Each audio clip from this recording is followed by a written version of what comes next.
સુરેન્દ્રનગર જિલ્લાના મૂળી સાયલા થાનગઢ વિસ્તારમાં આવેલ કોલસાની ખાણો પૂરવાની કાર્યવાહી હાલ ચાલી રહી છે। ત્યારે તેમાં પણ રાજકીય આગેવાનોની કોલસાની ખાણોને બાકાત રાખી નાના માણસોની ખાણો કુવા પૂરવાની કાર્યવાહી ચાલુ છે। ત્યારે વેલાળા સરપંચ અને કાઠી ક્ષત્રિય સમાજના આગેવાન એવા સુરેખભાઈ ખાચર દ્વારા ખાણ ખનીજ અધિકારીઓની આવી કામગીરી માટે સવાલો ઊભા કરી આક્ષેપ કરતા સમગ્ર પંથકમાં સનસનાટી મચી જવા પામી છે અને કલેક્ટરને રૂબરૂ મળી આ બાબતે લેખિતમાં રજૂઆત કરવામાં આવી છે। વેલાળા ગામે વીડ વિસ્તારમાં અને વાડી વિસ્તારમાં મોટા પ્રમાણમાં ખનીજ કાર્બેસેલ મળી આવે છે। તેની અંદાજે આશરે 90 જેટલા કોલસાના કુવા ધમધમતા હતા। આ બાબતે પંચાયત દ્વારા તાલુકા પંચાયત મામલતદાર કચેરી ખાતે દર 3 મહિને લેખિતમાં રજૂઆત કરવામાં આવી છે, પરંતુ કોઈ તપાસ કે કાર્યવાહી આજ દિન સુધી કરવામાં આવી ન હતી। ત્યારે ખાણ ખનીજ વિભાગ દ્વારા હાલ કોલસાની ખાણો પૂરવાની કાર્યવાહી હાથ ધરવામાં આવી છે। તે એક સરાહનીય કામગીરી છે। તે બદલ ખાણ ખનીજ વિભાગને કલેક્ટર અને અભિનંદન આપીએ છીએ, પરંતુ અમુક અધિકારી દ્વારા રાજકીય આગેવાનોની કોલસાની ગેરકાયદેસર ખાણો પૂરવામાં આવતી નથી। ફક્ત નાના માણસો કે જેને રાજકીય ઓથ ન હોય તેવા લોકોની જ ખાણો પૂરવામાં આવે છે। કોલસાની તમામ ખાણો પૂરવાની કામગીરી હાથ ધરવામાં આવે તે બાબતે અમારી રજૂઆત છે કે થાનગઢ તાલુકાના રાજકીય ભાજપ આગેવાન અને પૂર્વ તાલુકા પંચાયતના પ્રમુખ પતિ એવા કાનજીભાઈ છિલજાભાઈ ભગતની વેલાણા ગામે કોલસાની ગેરકાયદેસર ખાણો ને કુવા આશરે 25 જેટલા આવેલ છે। તેઓની માલિકીની વાડીમાં લીંબુના બગીચા પાસે પણ કોલસાની ખાણો છે।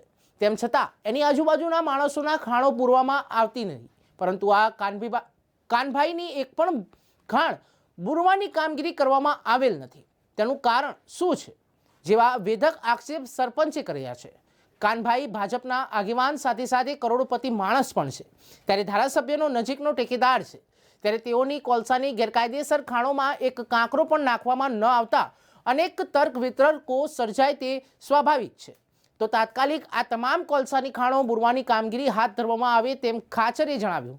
ત્યારે વધુમાં જણાવ્યું કે થાનગઢ તાલુકા ભાજપ પ્રમુખ પદે રહેલા અને ખાખરાથળના રહેવાસી પૂર્વ ભાજપ તાલુકા પ્રમુખ કિરીટસિંહ રાણા ઉર્ફ સન્નીભાઈની કોલસાની ખાણો વેલાળા મુકામે આવેલી છે। તેઓની પણ પૂરવામાં આવેલ નથી। આ તમામ ખાણો ગેરકાયદેસર છે, પરંતુ ખાણ ખનીજના અમુક અધિકારીઓ સાથે સાઠગાંઠ ધરાવતા હોય એટલે મુખ્ય ખનીજ માફિયાઓને આ અધિકારી શા માટે બક્ષવા માટે કામગીરી કરી રહ્યા છે? તમામ કામગીરી શંકાસ્પદ લાગી રહી છે। ત્યારે સુરેખભાઈ ખાચર દ્વારા ખાણ ખનીજ અધિકારીઓ સામે ગંભીર આક્ષેપ પુરાવા સાથે કરતા અને કલેક્ટરને મળતા સમગ્ર ખનીજ માફિયાઓમાં ચકચાર મચી જવા પામી છે।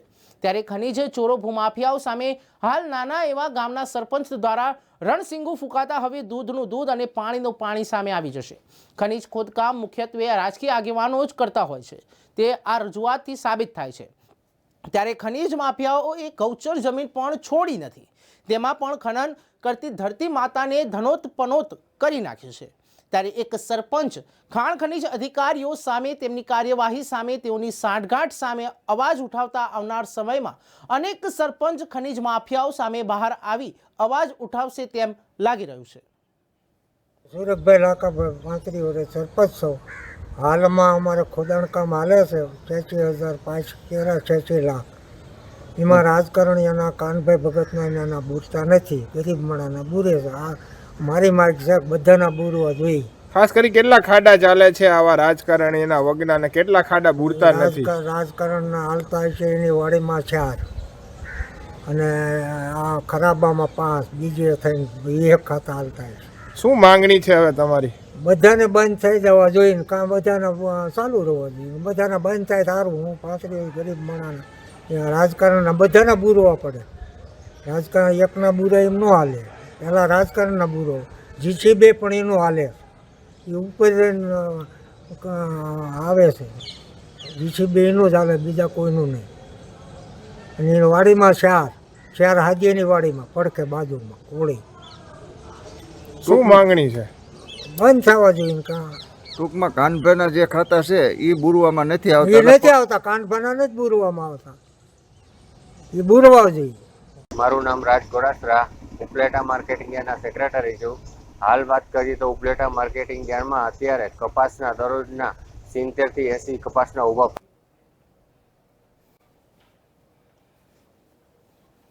બરોબર છે।